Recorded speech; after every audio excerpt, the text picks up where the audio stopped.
दिवसांवर दिवस आणि महिन्यांवर महिने जात चालले होते. शाळेतल्या अभ्यासाबरोबरच शाळेबाहेरच्या जगाचा अभ्यास तितक्याच झपाट्याने चालला होता. रत्नागिरीसारख्या लहानशा गावाचे क्षेत्र ते काय, पण त्यातही रोज नवे चमत्कार पाहायला मिळत होते. डोळे उघडे ठेवून पाहत असल्यामुळे मला दिसत होते, हा माझा दोष होता. त्यात जगाचा काहीच अपराध नव्हता. प्रत्येक ठिकाणी उगीच बारकाईने पाहण्याची माझी खोड वयाबरोबर वाढत जात होती आणि जसजशी ही खोड वाढत होती तसतशा जास्त जास्त गोष्टी मला विशेष बारकाईने दिसू लागल्या होत्या. दुसऱ्यांना जे दिसत नव्हते ते मला दिसून येत असे आणि नंतर मी त्याची विचक्षणा करीत असे. त्यामुळे रत्नागिरीसारखे लहानसे क्षेत्रही माझ्या नजरेला पुरून उरत होते. माझ्या चौकसपणाला डॉक्टर कीर्तिकर आणि बाबीशेठ तात्या हे उत्तेजन देऊन वाढवीत असत. त्यामुळे इतरांनी मला कितीही नावे ठेवली तरी त्यांची पर्वा न बाळगण्याची मला सवय होत होती. दादा मॅट्रिक होऊन पुढील शिक्षणासाठी मुंबईच्या कॉलेजात गेला होता. हायस्कूलच्या शिक्षणाच्या शेवटच्या पायरीच्या जवळपास मीही येत चालले होते. माझ्या शिक्षकांचा माझ्यावर फार लोभ होता आणि हायस्कूलात मी एकटीच मुलगी असल्यामुळे ते माझ्याबद्दल विशेष काळजी घेत होते. संस्कृतची जगन्नाथ शंकरशेठ स्कॉलरशिप पूर्वीच्या काळात रत्नागिरी हायस्कूलच्या सत्तेची समजली जात असे. मधली काही वर्षे हायस्कूल तिला मुकले होते, पण आता मी ती मिळवीन अशी आशा वाटू लागल्यामुळे शास्त्री बुवाही माझ्या संस्कृतच्या अभ्यासाकडे विशेष लक्ष देत होते. शास्त्री बुवा एक कर्मठ ब्राह्मण होते. त्यांना पूर्वी इंग्रजीचा संस्कार नव्हता. त्यांनी जुन्या पद्धतीने संस्कृतचा अभ्यास केला होता, पण चालू शिक्षणाची जबाबदारी अंगावर पडल्यामुळे कर्तव्याच्या जागृतीने त्यांनी खाजगी रीतीने इंग्रजी भाषेचा चांगलाच अभ्यास केला.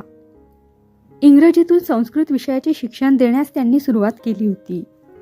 पुरुष विद्यार्थ्यांचा माझ्याबद्दलचा हेवा दिवसेंदिवस वाढत जात होता. शिक्षक वर्गाचा माझ्याबद्दलचा अभिमान दिवसेंदिवस त्यांच्या डोळ्यात जास्त सलत होता. त्यामुळे माझा पाणउतारा करण्यासाठी वाटेल त्या खोट्या नाट्या कंड्या पिकवून कर्मठ असलेल्या शास्त्रीबुवांचे मत माझ्याविषयी कलुषित करण्याचा ते प्रयत्न करीत होते. शास्त्रीबुवा जितके कर्मठ होते तितकेच सत्यान्वेषी होते. माझ्या वृत्तीची त्यांना ओळख होती. वादविषयक आचार विचारांविषयी मी त्यांच्या घरी जाऊन मनसोक्तपणे चर्चा करीत असे, पण त्याचा त्यांना केव्हाच राग येत नसे. माझी जिज्ञासा दाबून टाकण्याचा दडपशाहीचा प्रयत्न त्यांनी केव्हाही केलेला नाही. केव्हा केव्हा माझ्या प्रश्नांनी ज्यावेळी ते निरुत्तर होत असत किंवा सकृतदर्शनी संयुक्तिक वाटणारे आणि कर्मठ वृत्तीला धक्का देणारे उत्तर त्यांना देता येत नसे, त्यावेळी ते म्हणत असत, पोरी, ही असली चर्चा माझ्याजवळ न करशील तेवढी बरी. तुझ्या या चर्चेने एखाद्या वेळी माझ्या हृदयात सुधारकी वृत्तीचे बीज रुजू लागेल अशी मला भीती वाटते. तात्विक दृष्टीने या गोष्टी माझ्या बुद्धीला पटतात, पण जुन्या समजुती माझ्या रक्तात इतक्या भिणून गेल्या आहेत की त्या समजुतींचा अभिमान इतका दृढमूल झालेला आहे की त्या टाकून देण्याची नुसती कल्पना सुद्धा येणे म्हणजे मला भयंकर पाप वाटतं. तरी मी चर्चा कधी सोडली नाही. जुन्या रूढींना पाठपुरावा देणारे स्मृतींचे आधार मी त्यांच्यापासून मिळवित होते. माझ्या समजुतीच्या मंडनाला त्या आधारांचा जरी काही उपयोग होत नव्हता तरी मुळात काय आहे हे पक्केपणाने समजून घेतल्याशिवाय मला त्यांच्या खंडनाची तयारी करणे अशक्य झाले असते. म्हणूनच मी हे आधार गोळा करीत होते. शास्त्रीबुवांच्या सहवासाचा लाभ मला फारच मोठ्या प्रमाणात झाला. त्यांच्या इतके विद्वान शास्त्री मला पुढील आयुष्यात क्वचितच आढळून आले. त्यांच्या इतकी अभ्यासू व्यक्तीही सहजासहजी क्वचित दिसून येत असे. त्यांचे वय 50 जवळ आले होते, पण त्या वयात मॅट्रिकच्या परीक्षेला बसण्याचा विचार वारंवार त्यांच्या मनात येत असे. ते शास्त्री होते, तसेच एक उत्तम वैद्यही होते आणि आपल्या नुसत्या विद्यार्थ्यांनाच नव्हे पण गावातील लोकांनाही आपल्या वैद्यकीय ज्ञानाचा ते फायदा देत असत. त्यांचे वैद्यकीचे शिक्षण आर्यवैद्यक पद्धतीने जरी झाले होते तरी इंग्रजी वैद्यकाच्या पद्धतीचाही त्यांनी चांगलाच अभ्यास केला होता. स्टेथोस्कोप आणि थर्मामीटर वापरणारे ते पहिले वैद्य होत असे म्हणण्यास हरकत नाही. प्रवाळ भस्माबरोबर क्विनाईन देण्याचा प्रयोग त्यांनीच पहिल्याने सुरू केला. शास्त्रीबुवा या नात्याने असो किंवा वैद्य या नात्याने असो, चिंतामण शास्त्री केळकरांना रत्नागिरीतील लोक केव्हाही विसरणार नाहीत. मला राहून राहून आश्चर्य वाटे ते हेच की वैद्य आणि डॉक्टरांचा जिव्हाळ्याचा संबंध माझ्या आयुष्यात का यावा. मला पहिली स्फूर्ती देणारे मोरूभाऊ वैद्य, दुसरे डॉक्टर कीर्तिकर, तिसरे शास्त्री बुवा. मोरूभाऊंनी मला मातृभूमीची जाणीव करून दिली. पण शेवटी ती इच्छा तशीच राहिली. बाबांनी त्यावेळी म्हटले होते खरे, पण कोळथर इब्रामपूरला जाण्याचे दिलेले वचन बाबा सहजासहजी विसरून गेले. माझ्या बंडखोर वृत्तीला डॉक्टर कीर्तीकरांनी चालन दिले आणि अनिच्छापूर्वक का होईना शास्त्रीबुवांनी तिचे पोषण केले. स्मृतीचे ग्रंथ मी जसजसे वाचू लागले तसतसा माझा स्मृतीबद्दलचा आदर कमी होऊ लागला. त्यातील श्लोकरचना अगदीच ढिसाळ असल्याचे मला दिसून आले. एके दिवशी शास्त्रीबुवांना मी तसे बोलून देखील दाखवले. त्यावेळी कौतुकाने हसून ते म्हणाले, तुझा आक्षेप असतानी नाही. स्मृतीतील श्लोक अगदी साध्या भाषेत लिहिले आहेत. भागवत आदी ग्रंथ किंवा शिशुपाल वधासारखी काव्ये त्यांच्या तोडीला त्यांची संस्कृत रचना बसणार नाही खरी, पण त्यांच्या या सुबोध भाषेमुळेच ते सर्वांना समजायला सुलभ झाले आहेत. मी चटकन म्हटले, मी सुद्धा असले श्लोक सहज तयार करीन. माझ्या या धिटाईबद्दल शास्त्रीबुवांना राग आला नाही. ते म्हणाले, खरं आहे आणि तसा आक्षेपही आहे. यातील काही श्लोक कुणी मागाहून घुसडून दिले आहेत असं समजलं जातं. खरोखरच तसले श्लोक मला करता येतात की नाही याचे प्रत्यंतर पाहण्यासाठी मी मनुस्मृतीच्या धर्तीवर अनुष्टुप वृत्तात काही श्लोक तयार करून शास्त्रीबुवांना दाखवले.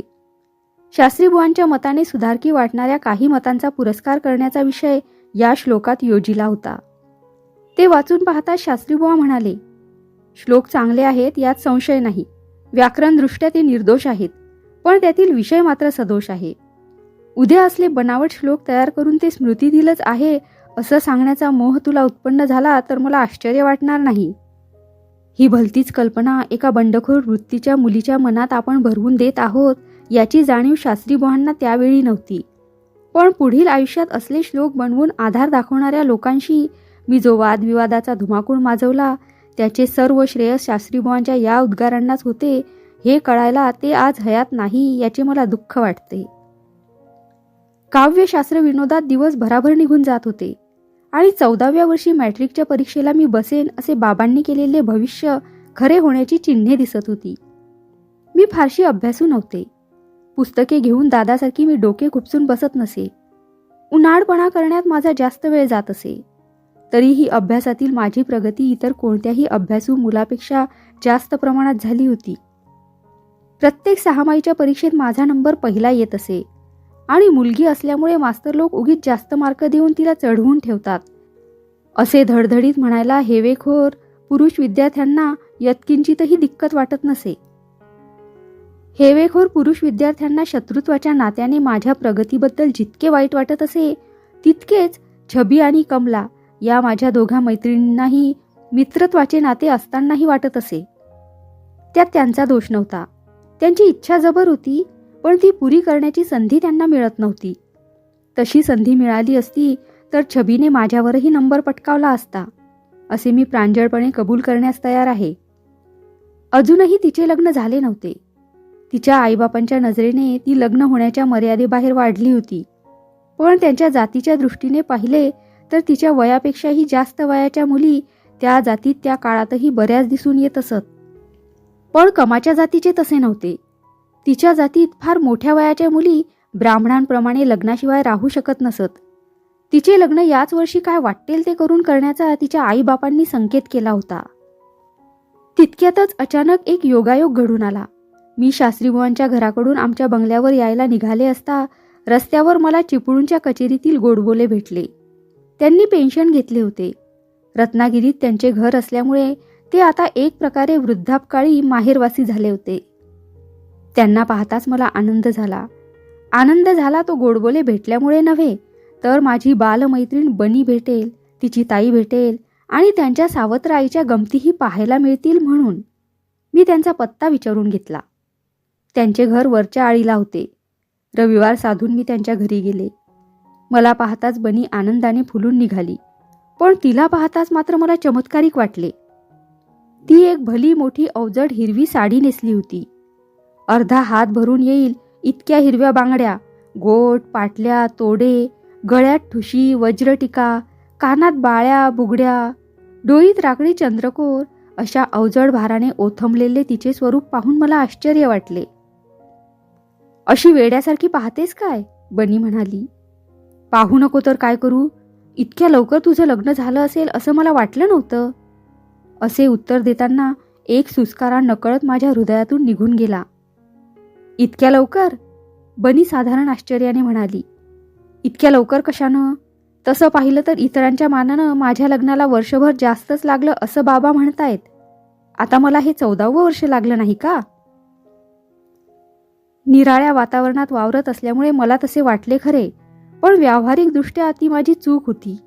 बनीचे लग्न झाले यात काही आश्चर्य नव्हते, आणि तिचे लग्न झाल्याचे मला आश्चर्य वाटले याचे बनीला आश्चर्य वाटावे यातही काही आश्चर्य नव्हते. तितक्यात ताई आली. ती पूर्वीचीच करुण रसाची मुद्रा तिच्या चेहऱ्यावर तशीच दिसून येत होती. मला पाहताच आनंदाच्या भराची एक लहानशी लकीर तिच्या चेहऱ्यावरून निघून गेली. शेवटी आलीस ना गोदूताई, ती म्हणाली. पाहिलंच बने, मी नव्हतं तुला सांगितलं, गोदूताई तुला भेटायला आल्याशिवाय राहायची नाही. मी म्हटले, शेवटी का? अगदी आरंभीच आले. 2 दिवसापूर्वी तुमचे बाबा रस्त्यात भेटले, पण त्या दिवशी येणं काही शक्य नव्हतं. आज रविवारची सुट्टी साधून आले. केव्हा आलात तुम्ही रत्नागिरीला? चांगले 3 महिने झाले आम्हाला इथे येऊन, ताई म्हणाली. मी रोज तुझी आठवण काढीत असे. बनी होती आपल्या सासरी, ती गेल्या 15 दिवसांपूर्वीच आली. बाबांना म्हटलं तर त्यांनी काही मनावर घेतलं नाही. त्यांनी पेन्शन घेतलं की नाही, आता कशाला येतात ते तुम्हाला भेटायला?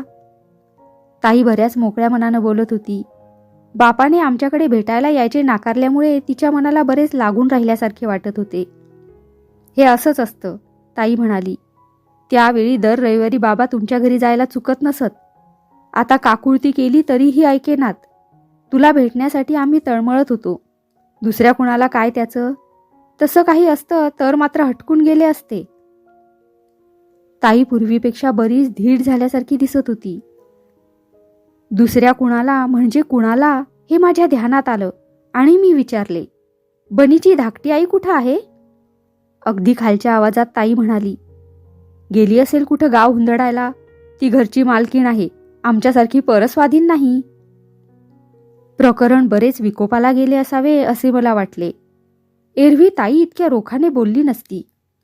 अप्रिय विषय टाळण्याच्या रोखाने मी म्हटले, एकूण बनीचं लग्न झालं तर?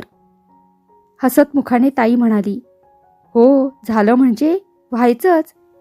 तुझंच कसं लग्न झालं नाही अजून असं मी विचारलं असतं, पण तुमची आमची बरोबरी कशी होईल? आम्ही आपली गरीब माणसं, गरिबांच्या रीतीनंच आमचे व्यवहार व्हायचे. कुठं दिलत बनीला? मी विचारलं. ताई म्हणाली, तिचं सासर चिपळूणजवळ एका खेड्यात आहे. सासरा मुंबईला नोकरीला असतो, नवराही तिकडे शाळेत शिकत असतो. आता इथं आली ती मुंबईहूनच आली. मला बनीचा मत्सर वाटला. लग्न झालं म्हणून नव्हे, तर तिला मुंबईला जाता आलं म्हणून. बनीच्या गृहस्थितीच्या तुलनेने आमची चांगली सुस्थिती होती, पण अजून मला मुंबईला जाता आलं नव्हतं. जाण्याची अगदी तळमळ असूनही जाता आलं नव्हतं, याचंच मला वाईट वाटलं. लग्न झाले त्यामुळे का होईना, पण बनीला मुंबई पाहायला मिळाली. आता ती मुंबईलाच राहील याचाच मला मत्सर वाटला. इतका वेळ ताई बोलत होती, पण बनी अगदी स्वस्थ होती. मी तिच्याकडे पाहिले. त्यावेळी मला असे वाटले की तिच्या ठाई अकारण पोक्तपणा आला होता. चिपळूणला असतानाची तिची उल्हासी वृत्ती आज दिसून येत नव्हती. विचारल्याशिवाय माझ्याने राहावेना म्हणून मी म्हटले, बने, तू अगदीच कशी ग बदललीस? एखाद्या पोक्त बाईसारखी दिसू लागलीस. बनीने उत्तर दिले नाही, पण ताई म्हणाली, तिचं लग्न झालं ना, आता तो लहानपणचा हुडपणा कसा राहील? तुझं लग्न झालं असतं तर तूही अशीच झाली असतीस. चिपळूणला आमच्या आईसाहेब पाहिल्या होत्यास ना? ताईने असे म्हणायला आणि बने, अगं बने अशी बाहेरून हाक यायला एकच गाठ पडली.